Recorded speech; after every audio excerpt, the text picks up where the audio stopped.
Hello guys. So welcome to the last leap for the NEET.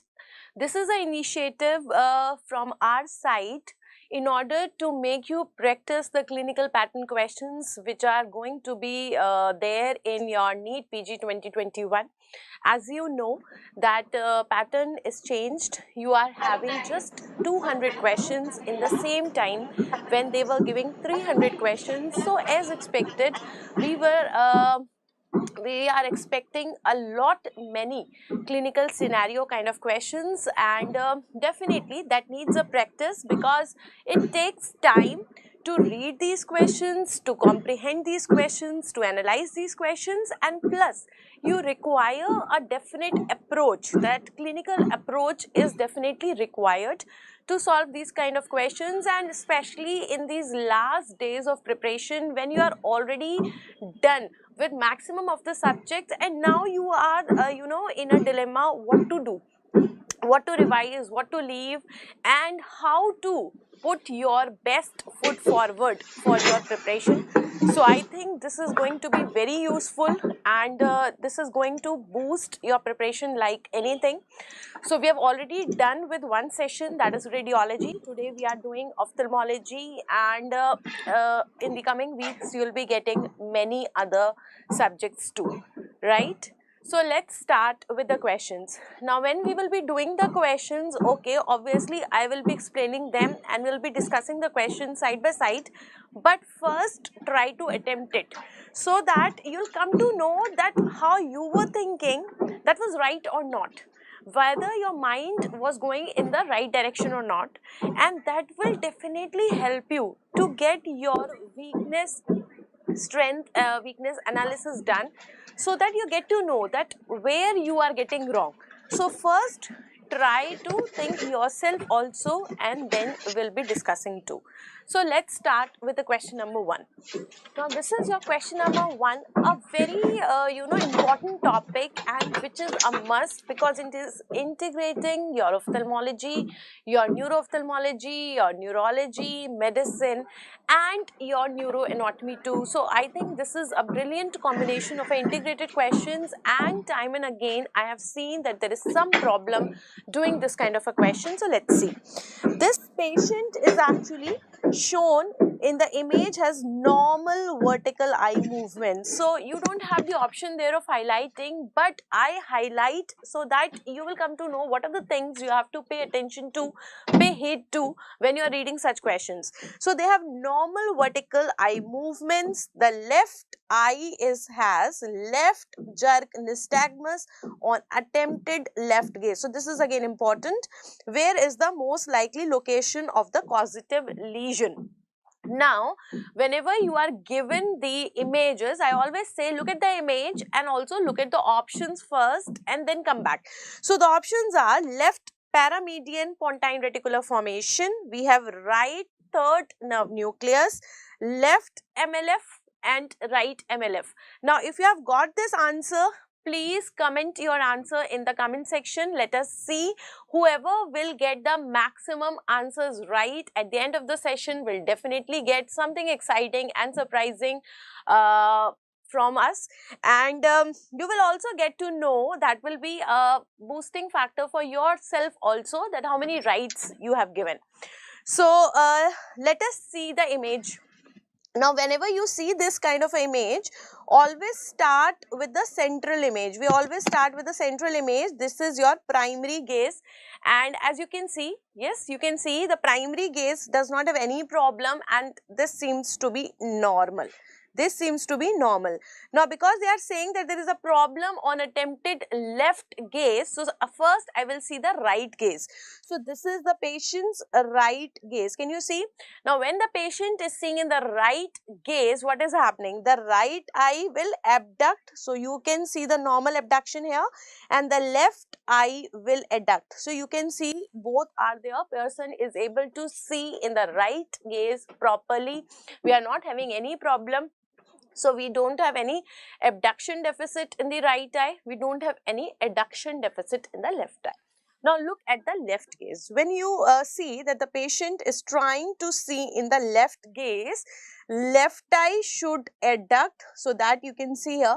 But if you look at the right eye, there is, sorry, this is abduct, and if you see at the right eye, there is no adduction. There is no adduction. Now, how will you comprehend this when I say this? Now, what is going to take place? That means right eye adduction deficit. We have got right eye adduction deficit, and along with this, they are saying that there is a left jerk nystagmus. So, when the patient is trying to see in the left gaze, right eye has a adduction deficit and the left eye has nystagmus. So, this will be your abduction nystagmus. So, I think this has become very, very clear now. We have a adduction deficit in the right eye and we have got the left abduction nystagmus. Now, if you look at the options very clearly, they have given you the gaze centers, PPRF. PPRF is a horizontal gaze center, and then we have got your MLF lesions also, and then we have got the third nerve nucleus. Now, third nerve nucleus lesion is very, very, unlikely here, because you know that all the muscles are supplied by the third nerve except for SO4 and LR6. Right eye abduction is normal. So, that means we have got the sixth nerve nucleus, that is fine here. Then we have got the third nerve.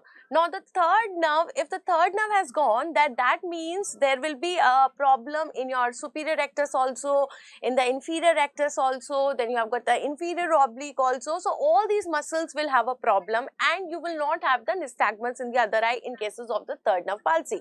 So, that means either we have a problem with the PPRF or we have a problem with the MLF. Now, how to comprehend this? If you look at the eyeballs, suppose these are your eyeballs, okay, and this is your right eye and this is your left eye. Now, once for all, make this concept very, very clear, because this will be helpful at many places. Now, try to make the muscles here. This is right eye, okay, and then this is the left eye. Now, if you name these muscles, this will be your lateral rectus, this will be your medial rectus, and then you have got the lateral rectus, and definitely you are going to get some question on INO or the 1.5 syndrome. So, this concept should be very, very clear. Now, I'll draw a mediating line here. Now, the person has a problem in the left gaze. What are the two things that are required when we want to see in the left gaze? I require this lateral rectus. Now, this lateral rectus is supplied by the sixth nerve. So, we have got the sixth nerve nucleus here. Then, I also require the medial rectus. This medial rectus also I require. Now, this medial rectus is actually supplied by the third nerve. So, this is your third nerve nucleus. Now, how they are interconnected with each other? So, this sixth nerve nucleus is getting the innervation from the PPRF. This is your PPRF. Now, this PPRF is sending the innervation to sixth nerve nucleus, and this is also sending the innervation to the medial longitudinal fasciculus. So, this is going to MLF also. MLF is innervating the third nerve nucleus, and third nerve nucleus is reaching to the medial rectus. Now, that means the moment, I want to see in the left gaze, I do require certain things. I require the PPRF also, because it will innervate the sixth nerve nucleus. It will give the innervation to this lateral rectus and then also to the medial longitudinal fasciculus to medial rectus, and medial rectus will be giving it to the medial rectus. Now, what is happening if they are not working fine? Now, if I have got problem with only PPRF, suppose I have got a problem of, because they have given in the option the left PPRF. So, if I have a problem with the left PPRF, then what I am going to have? I will not have innervation in this sixth nerve. So, there will be no left eye abduction. That means I will not have abduction in the left eye, but they have given that I have got the left jerk nystagmus, and also you can see in the picture that left eye is abducting. That means there is no problem in PPRF. So, we have seen that there is no problem in the third nerve.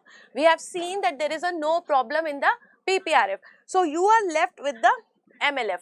Now whether it is left MLF or it's a right MLF. Now if you see here, we are having the adduction deficit in the right eye, so obviously it will be your right eye MLF. Now if I have got a lesion here in the right eye MLF, if I am having a lesion in this right eye MLF, now what is going to happen? This MLF will not send the innervation to third nerve nucleus will not send the innervation to the middle rectus, and therefore there will be adduction deficit. There will be adduction deficit here, right, which is already given. Now because I am not having the innervations in this medial longitudinal fasciculus which was receiving from the PPRF, this PPRF will send increased innervation to the sixth nerve nucleus, and due to this abnormal innervation you are going to have the abduction due to lateral rectus, that is normal, but along with this you will have nystagmus. Along with this you will have nystagmus. So now you can easily see that this picture is very similar to that which is given in our question. We have got right adduction deficit and we have got the left abduction nystagmus.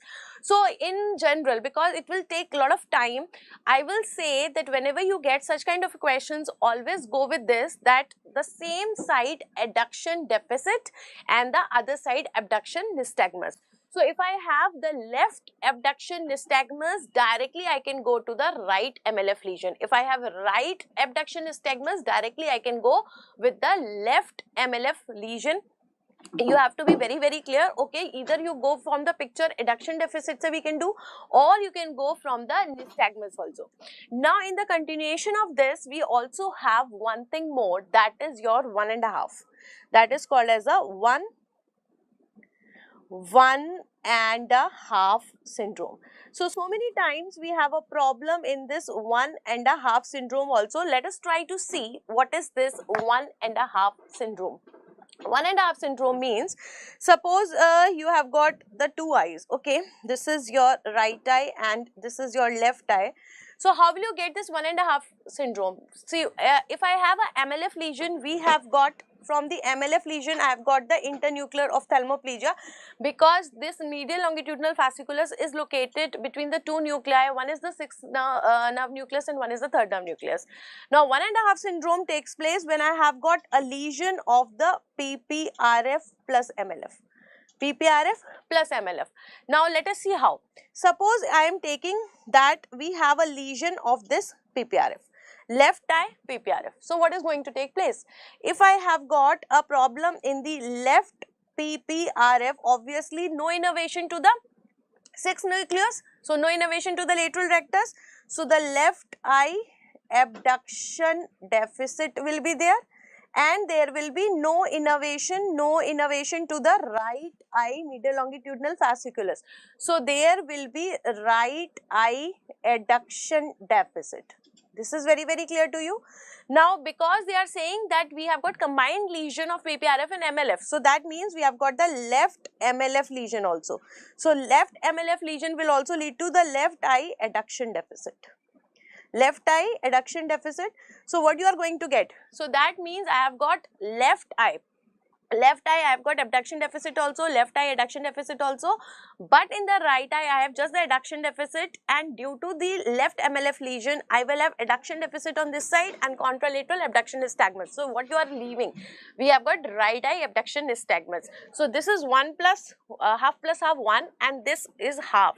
So in the last what you are getting is 1.5. This total is called as a 1.5 syndrome. I think this is very clear, very important. We have got internuclear ophthalmoplegia, and then we also have the medial longitudinal fasciculus lesion along with PPRF giving you 1.5 syndrome. Alright. Now coming to the question number 2. Here you have got a 15-year-old girl who is presenting with the vision 20/30 OD. Now by now you should know what is OD and OS. This you should know. OD actually means the right eye, and when I say OS, this is your left eye. Now her CT scan shows abnormality, the most unlikely finding. What they are asking is unlikely. They are not asking you likely, they are asking you unlikely. So this question language is again very important. So look at this picture, what you are getting here. If you look at the picture, this is your eyeball here. Can you see the CT scans? Okay, and here this is the optic nerve, which is actually normal, but here you are seeing the enlargement. Now can you tell me what kind of enlargement is this? This is typically called as the fusiform. This is typically called as the fusiform enlargement of the optic nerve. Can you tell me where do you get this fusiform enlargement of the optic nerve? This is actually found in the optic gliomas. This is found in the optic gliomas, and optic gliomas are a kind of tumors. What kind of tumors they are? They are the pilocytic tumors. These are actually the pilocytic tumors, and these tumors could be found in the optic nerve as well as in the optic chiasma. They could be found in the optic nerve as well as optic chiasma. Now, where they are found? They are actually found to be associated with the neurofibromatosis 1, right? Now, let us see the question and then you try to answer. The most unlikely finding. Number 1 is pigmented iris lesions. Number 2, a brother with the same problem. Then a good vision after surgical resection of the lesion, and propensity to develop CNS tumors. So, write the answer in the comment section. What do you think is the answer? This person most unlikely to have what finding? Pigmented iris lesions, brother having the same problem, good vision after surgical resection of the lesion, or propensity to develop the central nervous system tumors. Now, as I already told you that we have got the optic gliomas, and these optic gliomas are actually known to be associated with the neurofibromatosis 1. Right. Now, what are the other things that you get in neurofibromatosis 1? Come on, we have got the cafe or late spots, right? Then we also have the axillary freckling. We have got the axillary freckling. Then you also have the Lisch nodules. You also have the Lisch nodules, and Lisch nodules are actually the iris hematomas. These are actually the iris hematomas. So, if you look at this, that number 1 is pigmented iris lesions. Yes, I can have the pigmented iris lesions because we can have the iris hematomas. So, this is actually a true statement. Okay. Now, the option number B is that the brother can have the same problem. Now, this is again a true statement because you know, neurofibromatosis 1 is autosomal dominant. So, if it's a dominant condition, obviously brother can have the same condition. Then number 3 is good vision after the surgical resection of the lesion. Okay, I'll come back to this. Number 4 is propensity to develop the central nervous system tumors. Now, this is again a fact, you know, that if you look at the patients of neurofibromatosis 1, about 30% of the patients will develop the optic gliomas, right? And they also have the propensity to develop the CNS tumor. So, this statement is also true. So, most unlikely is actually the option number C, good vision after the surgical resection of the lesion. Now, what happens if you look at the appearance of the CT scan? It is a fusiform enlargement, right? And most of these babies can also present with the proptosis. If you remember, when we had the integrated session on the proptosis, we had also discussed this, that it can be a cause of the proptosis also.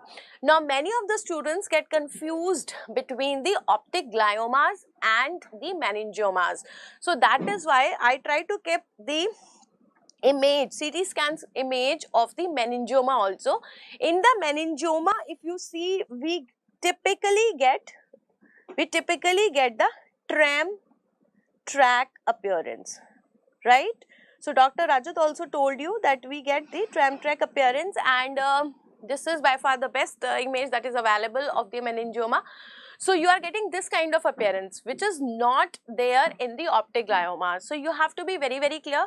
Plus, if there is a optic glioma, you will be getting the associated features of the neurofibromatosis also. So, that should be very, very clear. Okay. So, this is a case of glioma. Now, once you are sure that this is a case of glioma, why it is unlikely to have the good vision? See, most of the cases, because it is involving the optic nerve, so visual acuity has to be affected and vision loss has to be there. Now, because it is involving the optic nerve as a whole, we have got the fusiform enlargement of the optic nerve as a whole. So, when we try to treat it, we have to remove the optic nerve. There is no, you know, option where I can just save the optic nerve and remove this tumor. And that is the reason we try to postpone the surgery to the last as much we can, because there is no way that we can save the optic nerve. So, obviously, one cannot have a good vision after the surgical resection of the lesion, a very important aspect. Second important important thing is, obviously this will affect the vision in the patient because this is affecting the optic nerve. So the part, systemic part, that it is associated with the neurofibromatosis, the genetic part, that it is autosomal dominant. Then the ophthalmology part, the Lisch nodules, the radiology part, that is your fusiform, and then you have got the this neurological part, it is associated with the CNS tumors, and ultimately the treatment part, the surgery part, that it will have a good vision after the surgical resection as a wrong statement. I think this is very, very clear, and again an important question, that is checking and you know, testing your so many subjects knowledge. So factual knowledge is required because some of the students also messaged us that is the factual knowledge important or we should forgo now. So obviously for solving the clinical questions also you require that factual knowledge. Don't lose it, keep on, you know, getting hold of it and revise your volatiles. That is very, very important. Now let's see the next question. Another important question related to the visual acuity, which is all-time favorite of the examiners, and this time I am discussing a numerical related to the visual acuity with a twist. So let us see this question. The question says that at 20 feet, the smallest letters, at the 20 feet, the smallest letters that the child can read is 20 by 60 line. 20 feet. 20 feet means it is equivalent to 6 meters. You know that 6 by 6 is actually equivalent to 20 by 20 in foot. So in US they take in foot, here in India we take it in meters, but otherwise it is equivalent. 6 by 6 is actually equivalent to 20 by 20. Now this child is standing at the 20 feet and the visual acuity is 20 by 60. Right? So it is not 20 by 20, okay, it is less. Now you have the child walk towards the eye chart, how far she walks before she can see 20 by 20 line. Now you have to comprehend this. If you remember the concept of the Snellen's chart, if this is the topmost letter, okay, let us take an example of the topmost letter. If this is the topmost letter and if the person who is standing at a distance of the 20 feet is able to see it, then what is the angle that is going to be subtended? So the angle which is going to be subtended here, okay, will be 5 minutes of the arc. So angle that is going to be subtended will be 5 minutes of the arc. We know that this is the minimum angle of resolution and each letter will subtend the minimum angle of resolution at the respective distance. So for the visual acuity 20 by 20, there will be an angle of 5 minutes of the arc and the person will be able to see it at 5 minutes. But this child is not having the visual acuity of 20 by 20. This child is having the visual acuity of 20 by 60, which is about 1/3. That means the person will be able to see when the angle subtended is 3 times. The angle subtended is 3 times. So 3 times the angle subtended, that means the patient has to go further. He will not be able to see it from a distance of 20 feet. So that means the distance is decreased by 3 times. So how will you decrease the distance? If the child was standing at a distance of 20 feet, you have to decrease the distance 3 times. So that will be approximately 7 feet. So now this child has to stand at 7 feet so that the angle subtended is 3 times so that the person will be able to see the 20 by 20 line. So he has to stand at 7 feet like this. 7 feet pe he has to stand. So how much forward he has to go? How much forward he has to go? So that means 20 minus 7, that is equal to 13 feet. So let us look at the options here. The options are 15 feet, 7 feet, 13 feet and 5 feet. Now 15 and 5 are gone, but don't get confused between the 7 and 13. They are not asking how much distance they have to stand. They are saying how much distance one has to move forward. So move forward jo ho raha hai, that will be 20 minus 7. So answer will be your 13 feet. This is again a beautiful question, will not take much of the time, but yes, it depends upon the concepts. So if your concepts are clear related to the visual acuity, I think this will be an excellent question which will just test your knowledge about the Snellen's chart, minimum angle of resolution, and you are done with the question. Alright. So this was the next question. Now coming to the next question. Now another important question which has been asked so many times, and every person or a student feels some problem in solving such kind of a question, a twisted kind of a Part 3 step test. So let's see this question. We have got a 55-year-old man who was in a car accident several days ago. Now he is having intermittent vertical diplopia. So here what you have to see, that the person is having vertical diplopia. So that means the muscle that is involved is the elevator or a depressor. Since his visual acuity is 20 by 20 in each eye, so visual acuity is not affected. Motility is diagrammed below. If only a single muscle is involved, which muscle is paralyzed? So let us try to see what is happening actually. If you look in the primary gaze, what is the problem? If you look in the primary gaze, so in the primary gaze, the person is actually having what? This person is having the hypertropia. So this person is having the hypertropia. If you look here, there is a right eye hypertropia, or you can see here that there is a left eye hypotropia.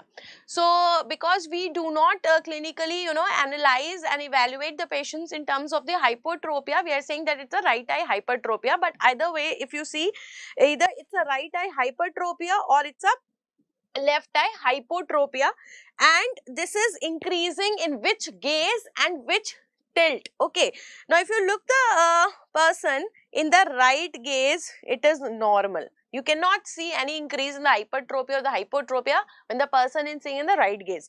But if you look in the left gaze, can you see in the left gaze? So it is increasing in the left gaze.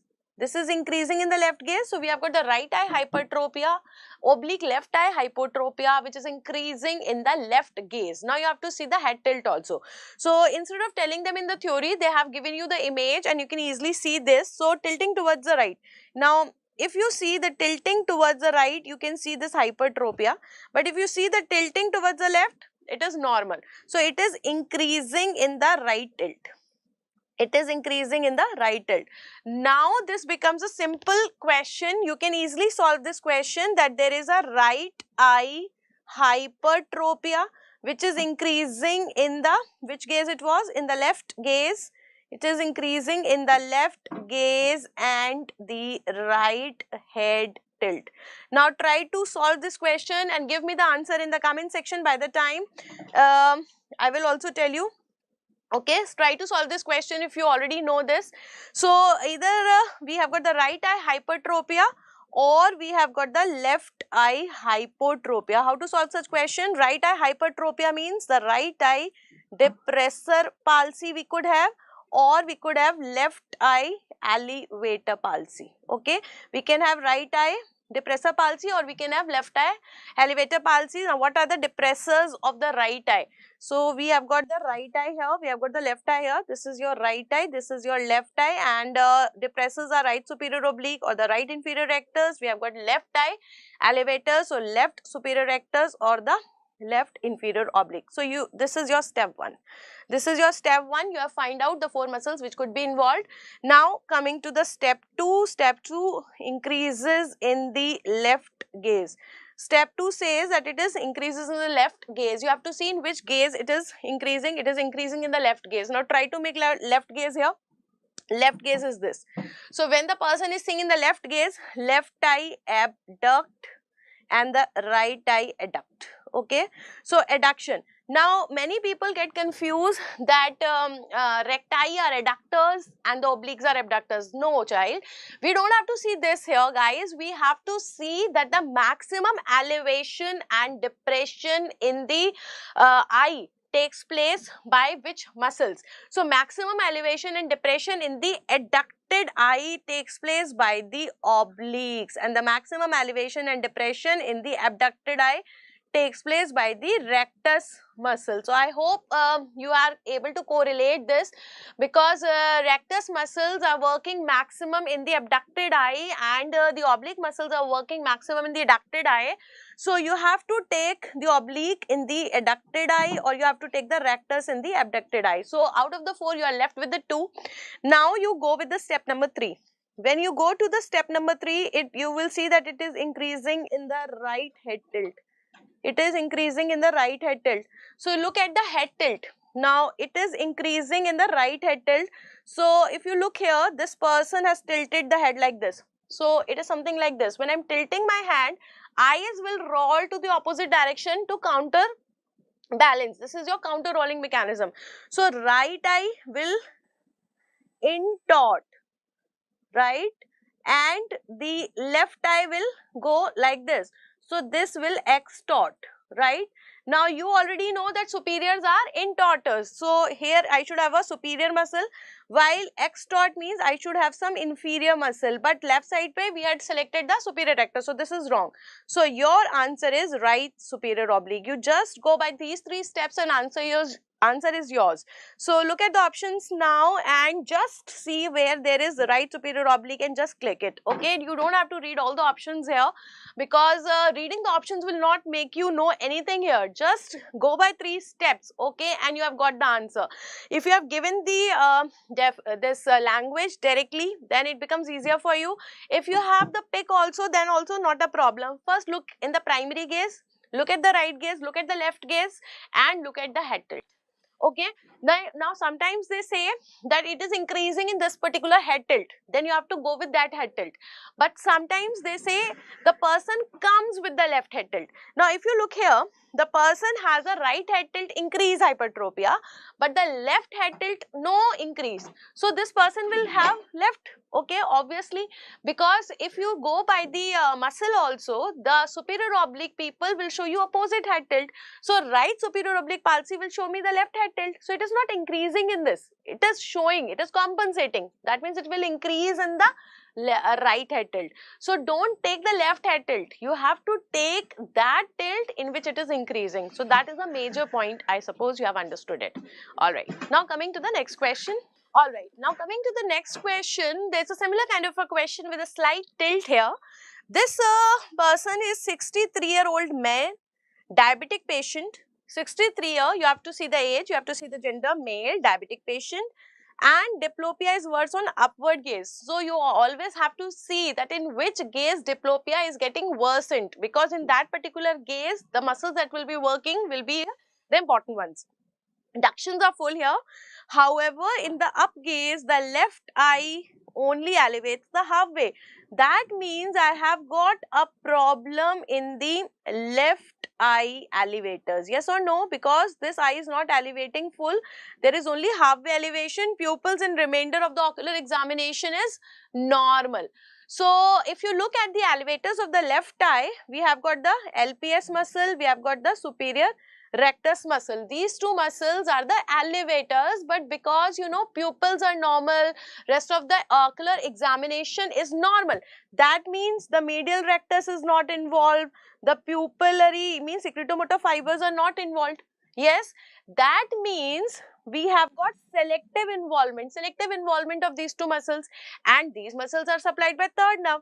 Now, can you tell me any condition where third nerve is involved, okay, but the rest of the examination is normal? Because you already know that this third nerve supply all the extraocular muscles except for SO4 and LR6, we already know. So if I have a third nerve palsy, I will have the involvement of the medial rectus also, superior rectus, then inferior rectus, and all these muscles. But they are saying that just there is a problem in elevation, rest of the involvement is not there. That gives you a hint that we have the involvement of only a particular division, that is your superior division. That means only the superior division of the third nerve is involved, and it is the selective involvement of the superior division of the third nerve which supplies the LPS muscle and the superior rectus that can cause a problem in elevation. So this is very, very clear. Now let us see the question. So this question has 2 parts. The part number 1 is that the patient gets a CT scan. Where would the lesion be located to cause this condition? The options are brainstem, cavernous sinus, the junction of the posterior communicating and internal carotid arteries, or the orbital apex. Please give your answer in the comment section. What is your answer? Please give your answer in the comment section. So the answer is pretty simple. It is orbital apex. Why? Because It is the only place where you are going to get the alone involvement of the superior division of the third nerve. Posterior to the orbital apex, we have the combining union of the superior and inferior division. So this is again your anatomy, medicine, ophthalmology integrated here. Okay, you cannot say that it is one particular subject here, because this is your neuro anatomy knowledge also. You know that posterior to the orbital apex, you have the union of the superior division and the inferior division, and therefore it is only up to the orbital apex if the trauma is there. If you have involvement or any lesion is there, then you can have just the involvement of your superior division. Okay. Now, if you look at your option number B, part B, what finding would most likely accompany this examination? So, if you look at the picture also, can you look at the picture? When the patient is looking in the upward gaze, okay, so the left eye is not able to go that much. If you look at the levels, this eye is much above than comparison to the left eye, so obviously left eye is not able to go up. So on the basis of this, you have to see the options. So option number 1 is right upper lid retraction, option number B is left nystagmus on up gaze, miotic left pupil, or chin down posturing. Now let us start with the D option, chin down. Now I have got left LPS involvement as well as left superior rectus. Due to the involvement of the LPS, now what is happening? There will be ptosis. So there will be ptosis in the left eye. Now what will happen? If there is a ptosis or the drooping of upper eyelid, this will cover the pupil, person will not be able to see. So whether this person will do chin down or chin up, the person will do chin up so that he could clear the pupil and can see. So obviously this is wrong. This will not cause chin down. This will cause chin up, number 1. Now number 2, whether this will cause miosis? No, because only the superior division is involved, therefore this will not cause miosis, and they have already said themselves also that pupil is normal, rest of the ocular examination is normal, so that is gone.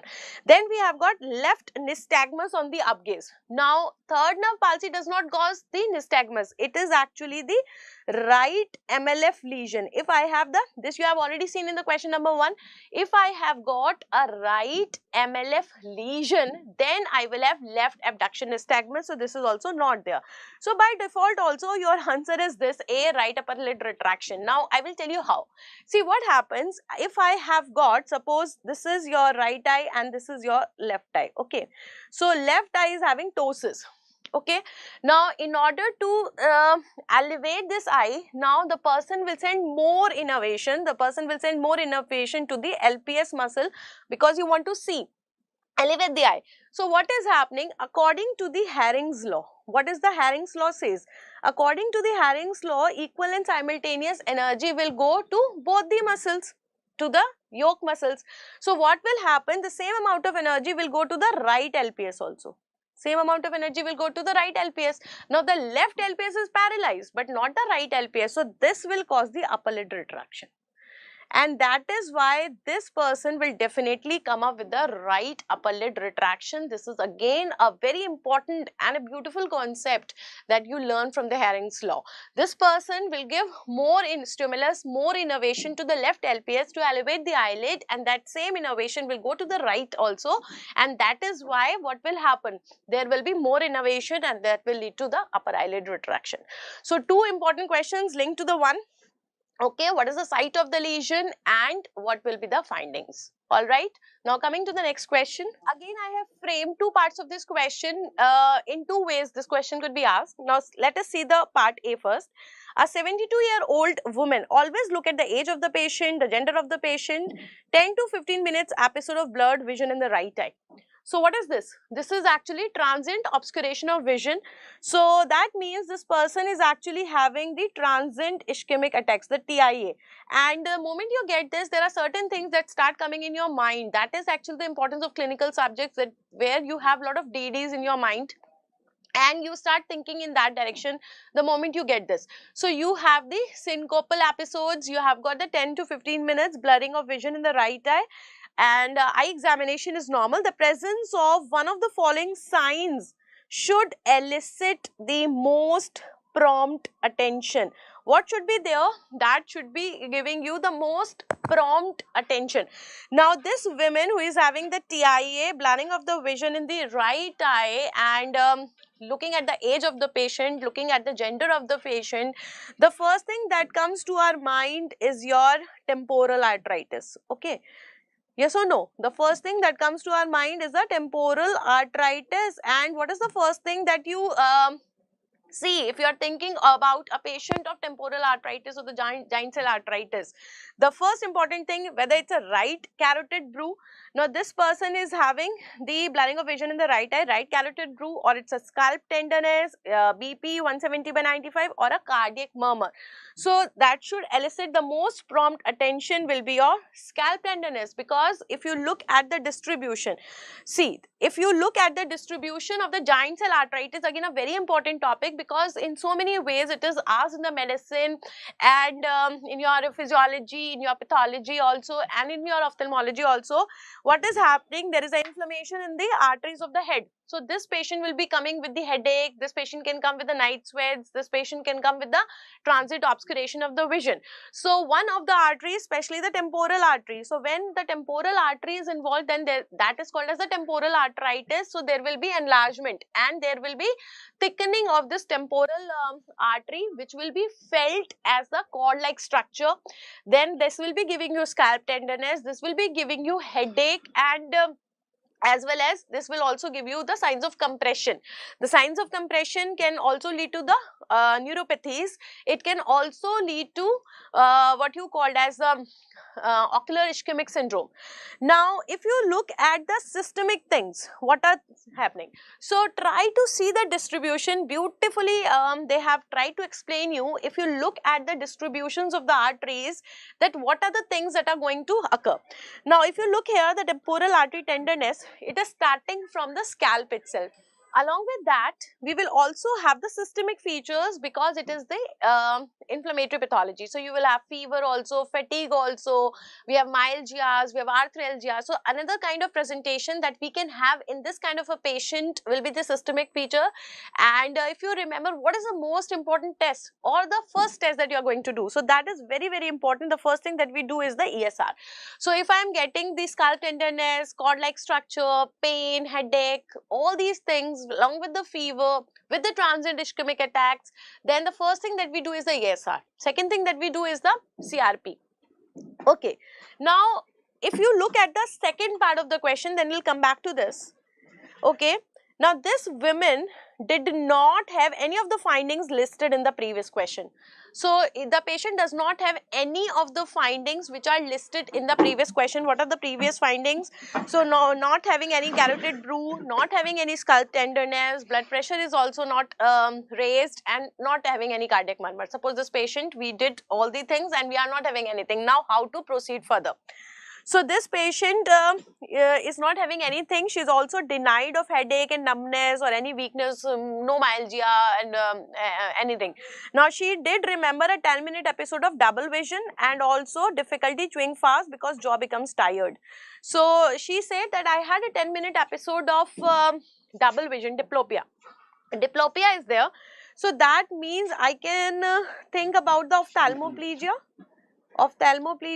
And if I am having a ophthalmoplegia, most of the muscles are supplied by the third nerve. So I can think about the oculomotor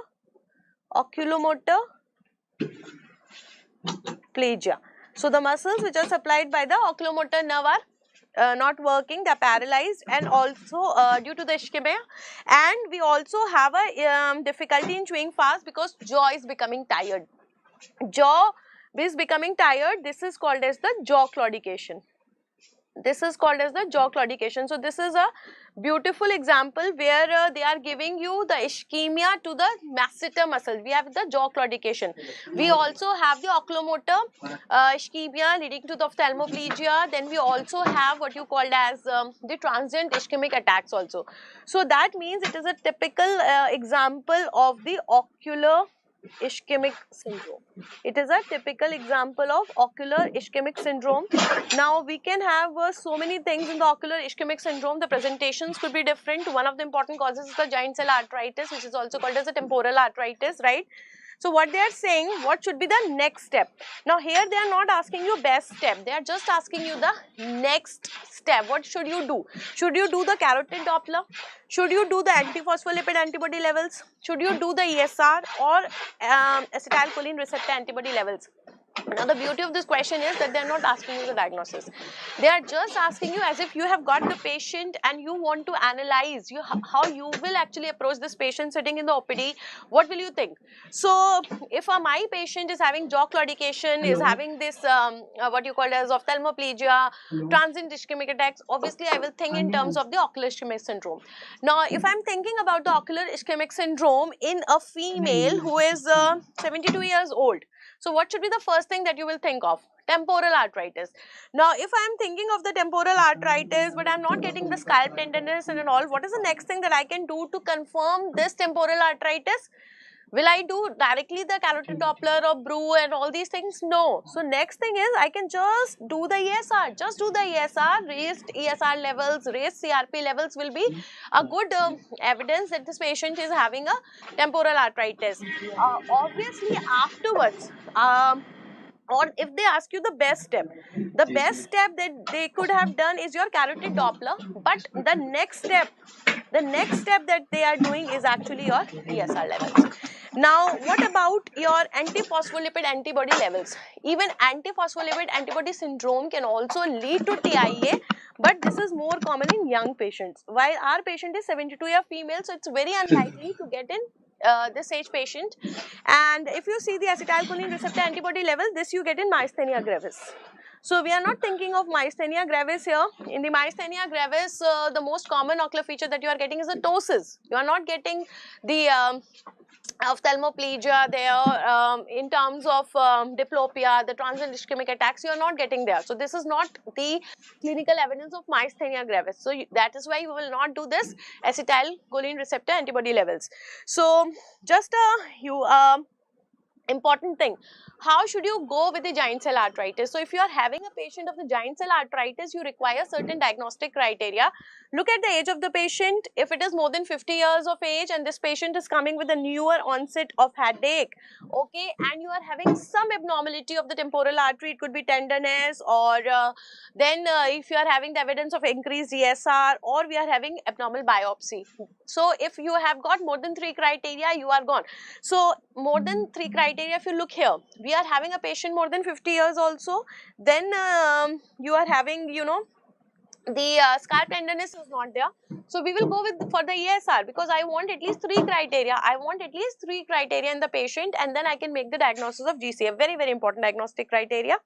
And if you look at the symptoms of the patient, what are the symptoms that you are getting in a patient of giant cell arteritis? So there will be symptoms which are related to the cranial vessels. If you remember like this, I bet that this will become very easy for you people to comprehend what will be the clinical features in this patient. So there will be symptoms related to the cranial vessels. Cranial vessels mein kya ho jayega? Headache. Then it is also going to the pain on chewing, so masseter muscle. So we have jaw claudication, we can have the scalp tenderness. Then from the brain it is going to the optic nerve. So we will also have the abnormalities in the vision, and then abnormalities of the temporal artery cord-like feature. Then you can have symptoms due to the involvement of the great vessels. Great vessels will be the claudication of the extremities, especially the arms we will have. And then we have got the systemic inflammation, due to which patient will have fever, night sweats, weight loss and all. And then we also have the polymyalgia rheumatica, due to which we can even have the stiffness of the neck. So 3 diagnostic criteria, and that could be due to the involvement of the cranial vessels, that could be due to the involvement of the your great vessels, it could be due to the systemic features, anything like this, and you are done with the diagnosis of your giant cell arteritis. Now, a very important thing here is the involvement of the eye. If you look at the involvement of the eye in the giant cell arteritis, there is actually multi-fold involvement. We have got so many evidence of the involvement of the eye in the giant cell arteritis, and I am telling you because you should keep your mind open. Don't think just in terms of TIA only. Don't think just in terms of the transient obscuration of vision when you are thinking about the giant cell arteritis, because there are so many ways where the eye can be involved. It could be anterior ischemic optic neuropathy, it could be posterior ischemic optic neuropathy, then we can have arterial occlusion, even CRO ki tarah bhi patient can present, then amaurosis fugax, like here they have given you transient ischemic attacks are there, then we can have the cotton wool spots because we are having the infarction, we could have the double vision because of the involvement of the muscles, because of the involvement of the cranial nerves, and then the ocular ischemic syndrome. Can you see this? There are so many ways how the giant cell arteritis can be involved, can be involving the eye, and how can they present in the eye. So whenever you are getting a question related to the giant cell arteritis and they're talking about the eye, you have to think all these things. I think this is very, very clear. All right, now let's move to the next question. Now a very important question and a very simple question if you know the basic concepts of the layers of the retina. Let's see this question. The nuclei of which cell is not found in the layer of the retina indicated by arrow in the image? So instead of asking directly the name of the layer, they have asked you the cells. So an interesting way of asking the same question. Now look at this picture.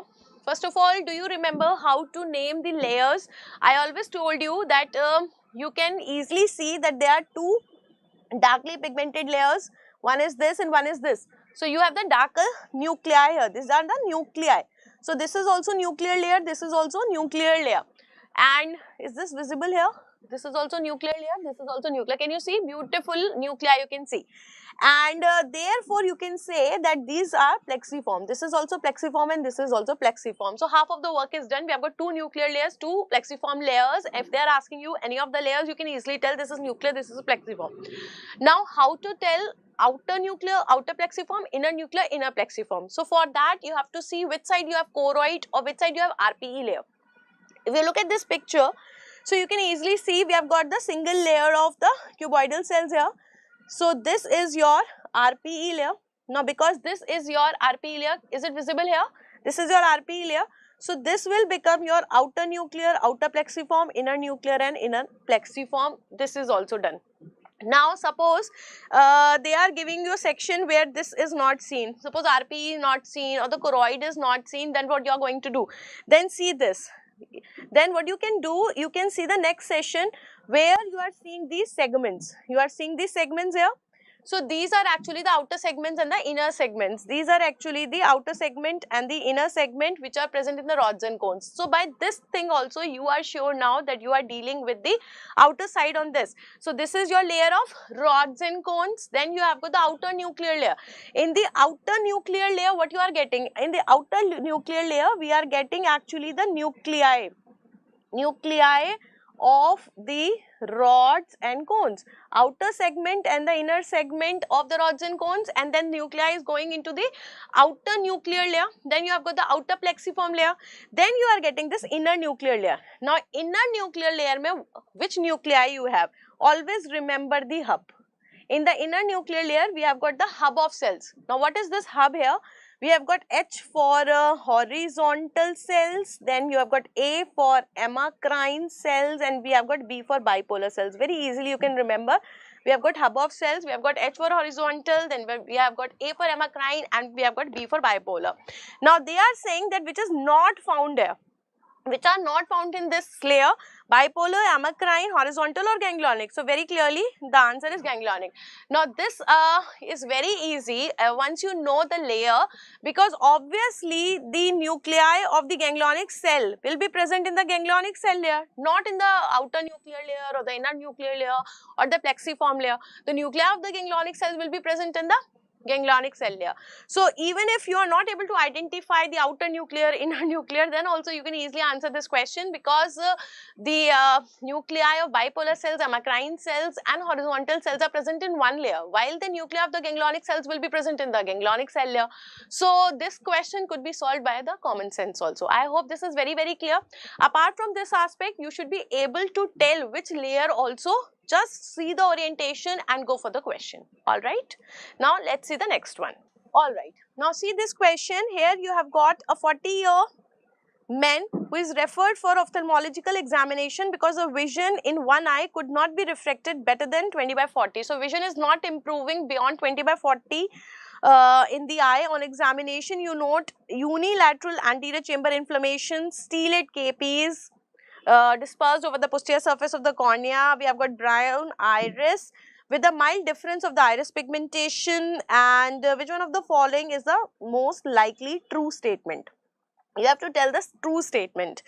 Now, if you look at the question here, this is a 40-year man, okay, and vision is not getting better beyond 20/40. So, you can say that there is actually diminution of vision in one side, okay, this is unilateral. Then you have got inflammation, so there is a uveitis here because they are telling you about the KPs also. We have got the stellate KPs. Where do you get the stellate KPs, by the way? Stellate KPs we get in the Fuchs uveitis syndrome, that is your Fuchs heterochromic iridocyclitis, and they have given you the evidence also that this patient is having mild difference of the iris pigmentation. So, we have got the Fuchs heterochromic iridocyclitis. This is a Fuchs heterochromic iridocyclitis. Now, if you look at the term here, iridocyclitis is there. So, this is the inflammation, and heterochromia. Heterochromia means difference in the color of the iris, and it's a unilateral condition. Now, though it's unilateral, but in about 15 to 20% of the cases, it could be bilateral. So, mostly it is unilateral, but about 15 to 20% cases could be bilateral. We get the stellate KPs, and we have got the heterochromia. So, the affected side, if I talk about the affected side, okay, affected side is actually lighter color. Whenever you do the question related to the heterochromia, where you are having a difference in the color of the iris, always see that is it lighter color, the affected side, or darker colored. Because if you are getting the lighter colored, then it could be Horner syndrome also, it could be Fuchs heterochromic iridocyclitis. Darker colored is found with the prostaglandin analogs. So, you have to see what it is going. So, in cases of the Fuchs heterochromic iridocyclitis, you have got the unilateral involvement, you have got the anterior uveitis, you have got stellate KPs, and lot of iris signs. So, what we are having, actually we are having the iris atrophy, and you know iris is a pigmented structure. Due to the involvement of the iris, we have got the trophic patches. This is actually leading to the lighter colored iris, and one side lighter color, one side normal colored. This will lead to the heterochromia. Then you can also have the rubeosis iridis. Another important thing, we can also have the rubeosis iridis because lot of inflammation will lead to lot of neovascularization. So, you will also have the development of the vessels. We have neovascularization over the iris, and this can even bleed in the angle. This can even bleed in the angle of anterior chamber. Now, what is this called as? When it is bleeding in the angle of anterior chamber, this is called as the Amsler sign. This is called as the Amsler sign, again important. And a very important thing is that no posterior synecdoche. You have to remember that the posterior synecdoche are always absent. So, with this background, now I will show you the options. First, they are saying that the involved eye is darker brown. They are saying which of the following is the most likely true statement. The involved eye is darker brown than the uninvolved eye. Less than 2% of the patients with this condition will have bilateral involvement with no obvious heterochromia. Pathological specimen of this condition has revealed the presence of the plasma cells within the ciliary body, or we have got the posterior synecdoche may be prominent. You have to tell the true statement. Look at the option number 1 and give your answer in the comment section. The option number 1, the involved eye is darker. No, this is a wrong statement because involved eye will be the lighter colored. Number 2, less than 2% of the patients will have bilateral involvement. Again, this is wrong because it is about 15 to 20% of the patients which will have the bilateral involvement. If you look at the option number D, posterior synecdoche may be prominent. Not at all. They are absolutely absent. Posterior synecdoche always absent. So, this is also wrong. So, by default also your answer is C, and if you look here, pathological specimen of this condition will reveal the presence of plasma cells. Yes, because it is an inflammation, so you will get plasma cells also, you will get lymphocytes also in the ciliary body. So, answer to this question is C. Alright. Now, going to the next question. Now, this pattern is more common in INI-CET, but you do not know the exact pattern, how they will be asking you the questions in the coming exam. Maybe some of the questions are this pattern also. That's why I kept one question like this also, so that we can have a practice of this kind of questions too. Now they say which statement concerning the cornea is true. Now you have to be very careful here, because here you cannot do the diagnosis of exclusion, because you have all the options. Option 1 only, 1 and 2, 1, 2 and 3, and 1, 2, 3, 4. So maybe 1 is right, maybe 2 are right, maybe 3 are right, maybe all 4 are right. So you have to evaluate each statement individually. Number 1 is oxygen for the nourishment of the epithelial cells is provided by the tear film. So tell me this option is true or false. Write it in the comment section and write 1 true or false, then 2 true or false, 3 true or false, so that I could know that you have telling about which option. Be very, very clear there. Okay. And if you see all these things which I am explaining you in these questions, all these have been given in the app also. So if you will go through the eGurukul app, okay, you will get all these questions there, and you can quickly revise the content from LMRP section also. So the first thing is, the oxygen for the nourishment of the epithelial cells is provided by the tear film. Now let me show you how the layers of cornea are going. Now if you remember, we have got 6 layers of the cornea. So we can say A, B, C, pre, D, D and E. We have got the 6 layers of the cornea, something like this. So this is your anterior epithelium. Then we have got B for Bowman's membrane. Then we have got C for connective tissue stroma. We have got the C for connective tissue stroma. Then we have got the pre-Descemet's membrane. Then we have got the Descemet's membrane, and then we have got the endothelium. Like this, we have got 6 things. So if you look at the layers, it is something like this. So this will be your epithelium here, and this will be your endothelium here. Yes or no? So this epithelium will come in contact with the air, while this endothelium will be in contact of what? This will be in contact of the aqueous humor. So what happens? The oxygen that we are getting in the layers of the cornea, so epithelium will get from the tear film, because we have got a tear film over this. So this tear film will give the oxygen to this epithelium, while this aqueous humor will give the oxygen to this endothelium. Right. So if you look at the option number 1, oxygen for the nourishment of the epithelial cells is provided by the tear film, is a true statement. All right. Then coming to the option number 2, endothelial cells actively pump the water into the aqueous to discharge the cornea. Again a true statement. This was asked in the recent examinations also, that it is actually this endothelium which is actually the vital layer of the cornea, and which is the metabolically most active layer of the cornea, because it has got that sodium potassium pump. So how this sodium potassium pump is working? 3 sodium are pumped out and 2 potassium are going in, and the sodium is pulling the water. So whole of the water is coming out, and therefore what it is doing? It is maintaining the relative dehydration. That is why it is maintaining the relative dehydration. Due to the relative dehydration of the cornea, you don't have any excess of the water there, and it is maintaining its transparency. So option number 2 is also correct. Now come to the option number 3. Descemet's membrane consists of 2 layers, a fetal banded and a adult unbanded. Now this is again a true statement. Why? Because the Descemet's membrane, which is supposed to be the toughest layer, now it is the pre-Descemet's membrane. Now Descemet's membrane, whole of the fibers are not formed at the time of birth. So we have got the fibers which are present before, these are the fetal fibers, and afterwards we have got the adult fibers also. And by the striated pattern afterwards which are formed, you can easily recognize that you have got the fetal part and you have got the adult part.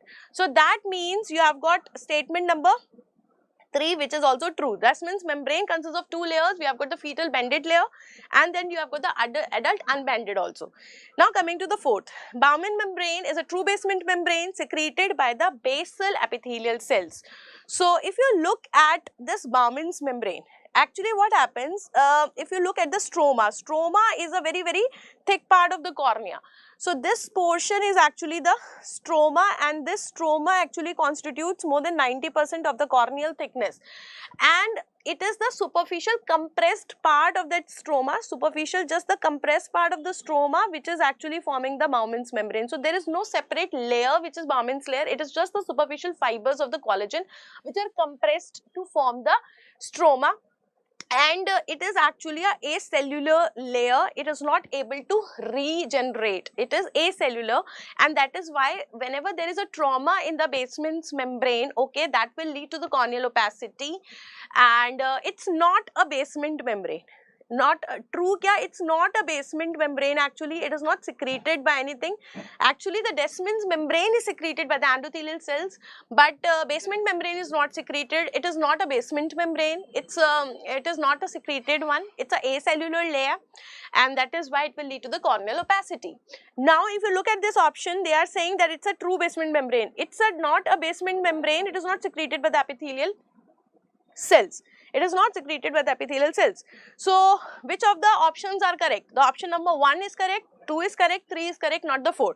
So your answer will be actually C, option 1, 2 and 3. So this is your multiple choice answer, where multiple more than one are also correct. Okay, so I hope you like the session, and this session will be definitely very useful. Do not miss these sessions where you are having a chance of interaction with the faculties. You can attempt a question on the same side, you can ask your doubts, and you can actually have a good practice of the real time experience when you will be actually sitting in the examination hall, and you will be doing the clinical scenarios, how to think, in which direction you are thinking wrong.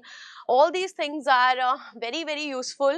And right now, see, we are doing so many things for you people.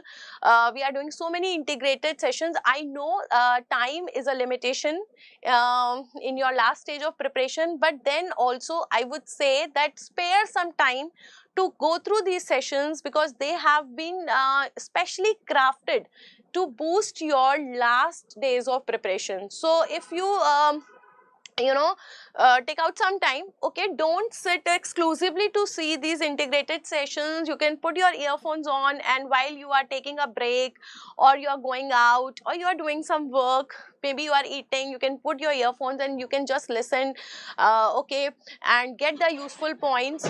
Because you know that subject, if I'm talking about an integrated session, suppose ophthalmology with the orthopedic, you know already the ophthalmology topic, you know already the orthopedic topic, you are quickly just integrating it and you are revising. So that will give you a confidence and actually boost you up in solving the clinical scenario kind of questions. So I hope the session will definitely help you, and we are trying to bring more and more subjects in front of you so that you can come up in flying colors. All the best and happy ophthalmology.